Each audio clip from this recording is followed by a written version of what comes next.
एक बार शिव जी राम कथा गा रहे थे।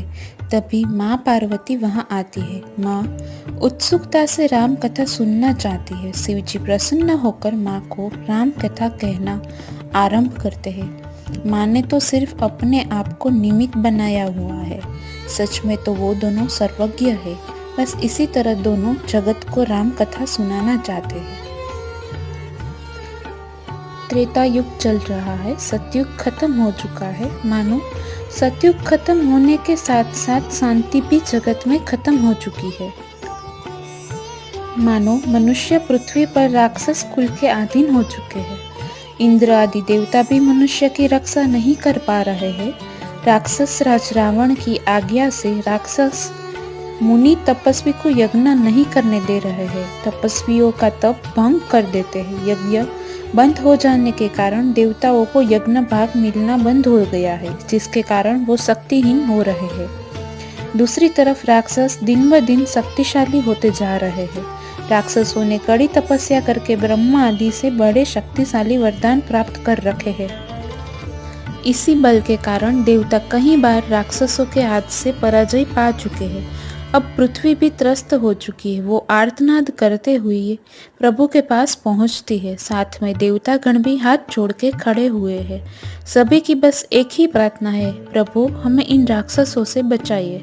सबकी प्रार्थना सुनकर परम कृपालु परमेश्वर उनको सांत्वना देते हुए कहते हैं, आप निश्चिंत होकर अपने अपने स्थान को लौटिए। मैं जल्द ही अवध में दशरथ पुत्र के रूप में जन्म लूंगा और राक्षसों का नाश करूंगा। ये सुनते ही ब्रह्मा जी ने देवताओं को पृथ्वी पर अवतरने की आज्ञा दी। भगवान की सहायता के लिए वे सब वानर कुल और ऋष कुल में प्रकट हुए। वे सब बहुत शक्तिशाली थे। बड़े बड़े पेड़ एक ही झटके में उखाड़ फेंकते थे और पर्वतों को भी हिला दे सकते थे। भगवान के साथ साथ शेष भी उनके छोटे भाई लक्ष्मण के रूप में जन्म लिया और भगवान की पराशक्ति ने जनकपुरी में जन्म लेके उनके पुण्यों का फल प्रदान किया। शंकर जी माँ पार्वती को यह कथा सुनाते हैं। वही कथा काकभूषुंडी जी ने याज्ञवल्क्य जी को सुनाया और याज्ञवल्क्य जी ने भरद्वाज मुनि को सुनाया। यही चरित्र तुलसीदास जी ने रामचरितमानस में गाया। आज वही राम कथा में रामचरितमानस में से ही आपको सुनाने जा रही हूँ। मानस समुद्र तरह ही विशाल है। मैं इनमें से कई छोटे प्रसंगों का समावेश शायद यहाँ नहीं कर पाऊंगी। अगर मुझसे कोई भूल हो तो मुझे क्षमा कीजिएगा। हरि अनंत हरि कथा अनंता, कहि सुनहि बहु विधि सब संता। रामचंद्र के चरित सुहाए, कल्प कोटि लगी जाहिन गाए। श्री हरि अनंत है, उनका कोई पार नहीं पा सकता और उनकी कथा भी अनंत है। सब संत लोग उसे बहुत प्रकार से कहते सुनते हैं। श्री रामचंद्र जी के सुंदर चरित्र करोड़ कल्पों में भी गाए नहीं जा। अवधपुरी में रघुकुल शिरोमणि दशरथ नाम के राजा हुए। उनकी कौशल्या, कैकेयी और सुमित्रा नामक रानियां थीं। एक बार राजा ने मन में बड़ी ग्लानि हुई कि मेरे पुत्र नहीं है। राजा ने अपना दुख कुलगुरु वशिष्ठ जी को सुनाया। श्रृंगी ऋषि ही वशिष्ठ बोलावा, पुत्र काम शुभ यज्ञ करावा। भगति सहित मुनि आहुति दिन है, प्रगटे अग्नि चरु कर ली है। वशिष्ठ जी ने श्रृंगी ऋषि को बुलवाया और उनसे शुभ पुत्र कामेष्टि यज्ञ कराया। मुनि के भक्ति सहित आहुतियां देने पर अग्निदेव हाथ में चरु यानी कि हविष्यान खीर लिए प्रकट हुए। तबहि राय प्रिय नारी बुलाई, कौशल्यादि तहाँ चली आई। अर्ध भाग कौशल्य ही दिन्हा, उभय भाग आधे कर कीन्हा। उसी समय राजा ने अपनी प्यारी पत्नियों को बुलाया। कौशल्या आदि सब रानियां वहां चली आई। राजा ने पायस का आधा भाग कौशल्या को दिया और शेष आधे के 2 भाग किए। कैकेयी कह नृपशोदयऊ, रहियो सो उभय भाग पुनयऊ। कौशल्या कैकेयी हाथ धरी, दिन्हा सुमित्र ही मन प्रसन्न करी। उनमें से एक भाग राजा ने कैकेयी को दिया। शेष जो बच रहा उसके फिर 2 भाग हुए और राजा ने उनको कौशल्या और कैकेयी के हाथ पर रखकर सुमित्रा को दिया। इस नवमी तिथि मधुमास पुनीता शुक्ल पक्ष अभिजित हरिप्रीता मध्य दिवस अति सितन धामा पावन काल लोक विश्रामा। पवित्र चैत्र का महीना था, नवमी तिथि थी, शुक्ल पक्ष और भगवान का प्रिय अभिजित मुहूर्त था। न बहुत सर्दी थी न गर्मी थी, वह पवित्र समय सब लोगों को शांति देने वाला था। भय प्रगट कृपाला दीन दयाला कौशल्या हितकारी हर्षित महतारी मुनि मनहारी अद्भुत रूप विचारी। लोचन अभिरामा तनु घनश्यामा निज आयुध भुजचारी भूषण बनमाला नयन विशाला शोभा सिंधु खरारी। दीनों पर दया करने वाले कौशल्या जी के हितकारी कृपालु प्रभु प्रकट हुए। मुनियों के मन को हरने वाले उनके अद्भुत रूप का विचार करके माता हर्ष से भर गई। नेत्रों को आनंद देने वाला मेघ के समान श्याम शरीर था। चारों भुजाओं में अपने खास आयुध धारण किए हुए थे। दिव्य आभूषण और वनमाला पहने थे। बड़े बड़े नेत्र थे। इस प्रकार शोभा के समुद्र तथा खर राक्षस को मारने वाले भगवान प्रकट हुए। माता ने भगवान का यह अलौकिक रूप देखकर पहले तो भगवान की स्तुति की, पर बाद में माता पुनी बोली सोमति डोली तजहु तात यह रूपा कीजे शिशु लीला अति प्रियशीला यह सुख परम अनुपा। सुनी वचन सुजाना रोदन ठाना होई बालक सुरभूपा। यह चरित जे गावही हरिपद पावही ते न परही भवकूपा। माता की वह बुद्धि बदल गई। तब वह फिर बोली, हे तात, यह रूप छोड़कर अत्यंत प्रिय बाल लीला करो, मेरे लिए यह सुख परम अनुपम होगा। माता का यह वचन सुनकर देवताओं के स्वामी सृजान भगवान ने बालक रूप होकर रोना शुरू कर दिया। तुलसीदास जी कहते हैं, जो इस चरित्र का गान करते हैं वे श्री हरि का पद पाते हैं और फिर संसार रूपी कूप में नहीं गिरते। कैकेयी और सुमित्रा ने भी सुंदर पुत्रों को जन्म दिया। ये समाचार अयोध्या में अग्नि की तरह फैलने लगे। पूरी नगरी में आनंद छा गया है। ध्वजा, पताका और तोरणों से नगर को सजाया गया है। बाजे बजने लगे। आकाश में देवतागण पुष्पवृष्टि करने लगे। सिर्फ मानव नहीं बल्कि पशु पक्षी और पूरी सृष्टि प्रभु के आगमन की खुशी मना रही है। सरयू के जल में तरंगे उठ रही है। पेड़ और लताएं भी आज सुंदर फल फूल से सजी हुई है। सूरज देवता भी अपनी गति को भूलकर अपने प्रभु के दर्शन के लिए अवध में ही ठहर गए हैं। इस अवसर पर राजा ने सोने, चांदी, हीरे, गोवे और भांति भांति के वस्त्र दान दिए। राजा की खुशी का तो कोई ठिकाना ही नहीं था। ऐसे ही कुछ दिन बीत गए। अब घड़ी आई है नामकरण की। राजमहल को सजाया गया है। तीनों रानियां सुंदर वस्त्र और आभूषण से सजी हुई है। माताओं की गोद में प्रभु अपने भाइयों के साथ दर्शन दे रहे हैं। दशरथ जी ने बड़े आदर के साथ गुरु वशिष्ठ जी को बुलाया है। करी पूजा भूपति असभाषा धरिय नाम जो मुनि गुनी राखा इन्ह के नाम अनेक अनुपा मेन रूप कहब स्वमति अनुरूपा। मुनि की पूजा करके राजा ने कहा, हे मुनि, आपने जो नाम विचारे है वो नाम रखिए। मुनि ने कहा, हे राजन, इनके अनेक अनुपम नाम है, फिर भी मैं अपनी बुद्धि के अनुसार कहूँगा। सबसे पहले मुनि ने सबसे बड़े होने के कारण प्रभु के नामकरण से शुरुआत की। जो आनंद सिंधु सुख राशि सिकर ते त्रैलोक सुपासी सो सुखधाम राम असनामा अखिल लोकदायक विश्रामा। ये जो आनंद के समुद्र और सुख की राशि है, जिस आनंद सिंधु के एक कण से तीनों लोक सुखी होते हैं, उनका नाम राम है, जो सुख का भवन और संपूर्ण लोकों को शांति देने वाला है।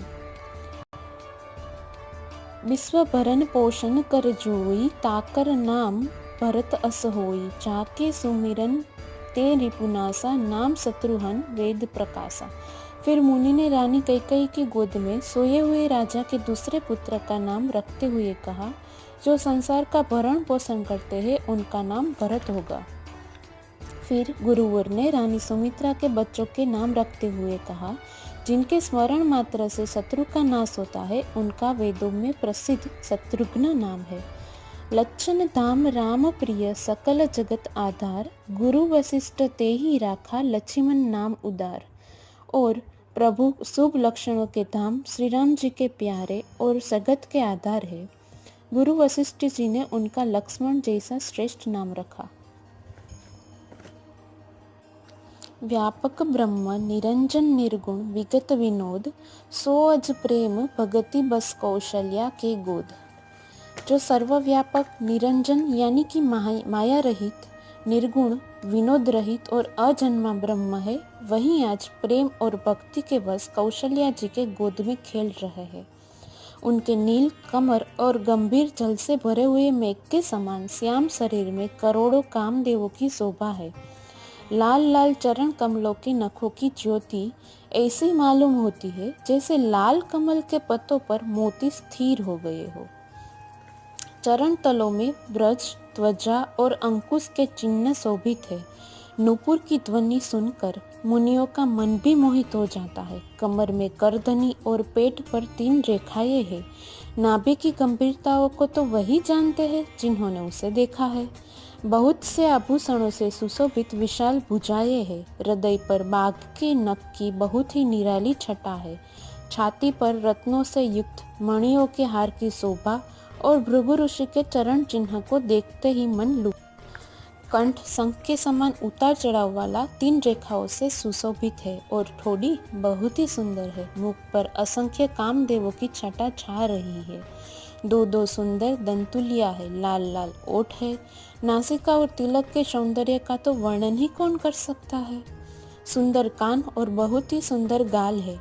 मधुर तोतले शब्द बहुत ही प्यारे लगते हैं। जन्म के समय से रखे हुए चिकने और घुंघराले बाल है, जिनको माता ने बहुत प्रकार से बनाकर संवार दिया है।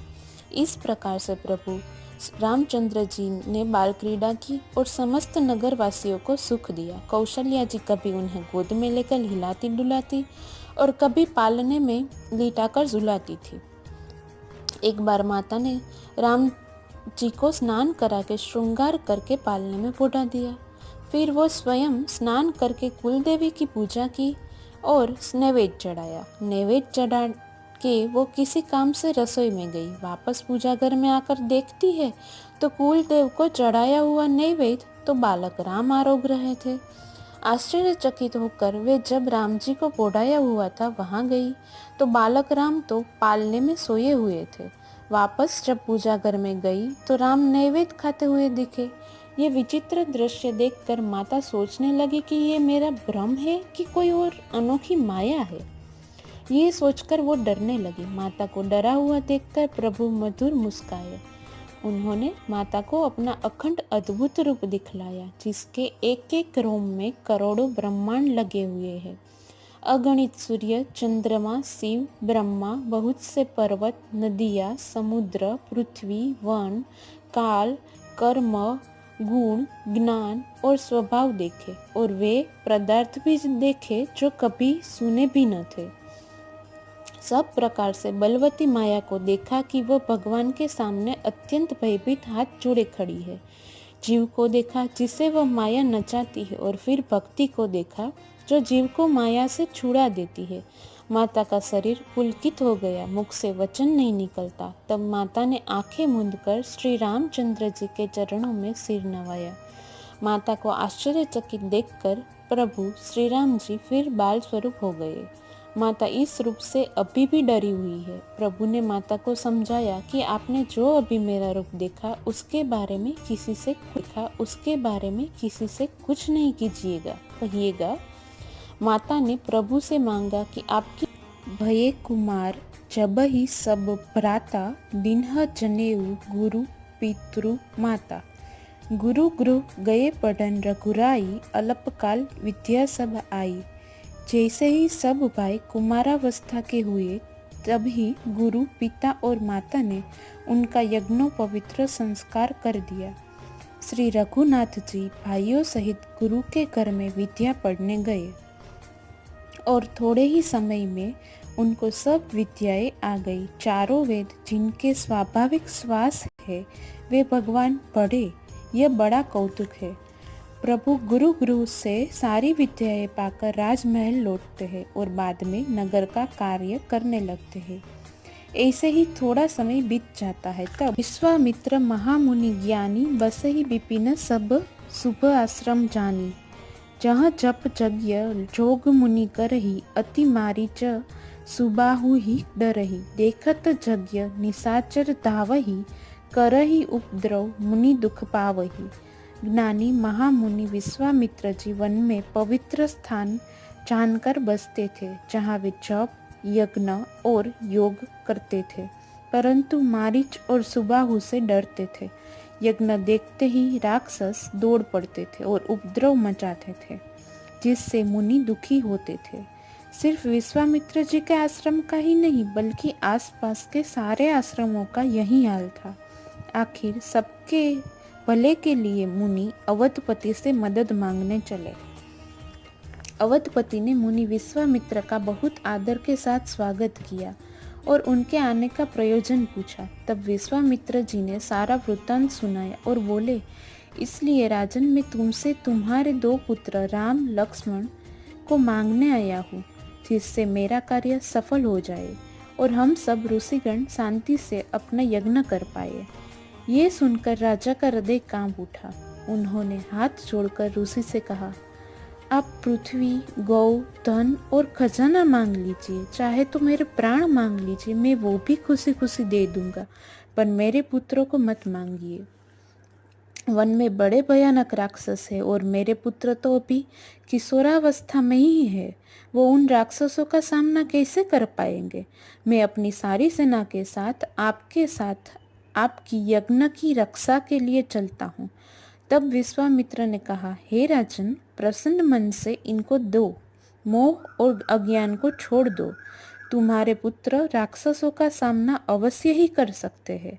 फिर वशिष्ठ जी ने भी राजन को खूब समझाया और तब राजा का संदेह नाश हुआ। उन्होंने बड़े आदर के साथ दोनों पुत्रों को बुलाया और हृदय से लगाकर बहुत प्रकार से उन्हें शिक्षा दी। फिर मुनि विश्वामित्र से कहा, हे नाथ, आज मैं अपने प्राण समान दोनों पुत्रों को आपको सौंप रहा हूँ। अब आप ही इनके पिता है।